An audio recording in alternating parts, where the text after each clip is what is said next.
নমস্কার সকলকে। আমি মৌসুমি। আমার রান্নাঘরে আপনাদের সকলকে স্বাগত জানাই। আজ আমি বানিয়েছি থ্যাচা চাউমিন।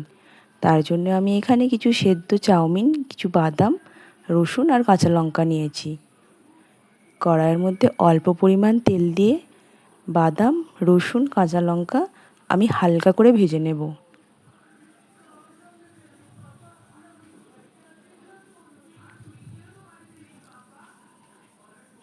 এর মধ্যে সামান্য জিরে দেব।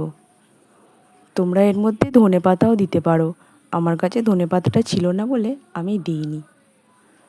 আমার এই রেসিপিটা আপনাদের ভালো লাগলে একটি লাইক, কমেন্ট, শেয়ার করবেন।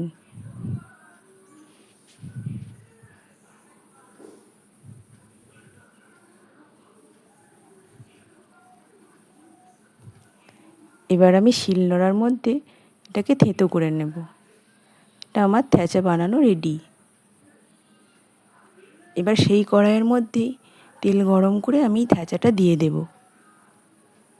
আর একটু ভেজে নেব এটাকে। আমার ভাজা ভাজা হয়ে গেছে। এর মধ্যে আমি চাউমিন দিয়ে দেব।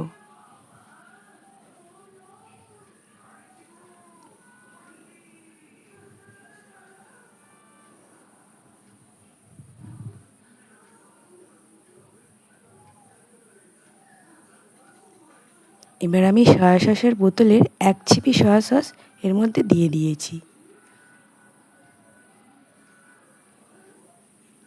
এবার স্বাদ মতো নুন দিয়ে দিয়েছি আর 2-4টি চিনির দানা দেব, যাতে টেস্টের ব্যালেন্সটা ঠিক থাকে।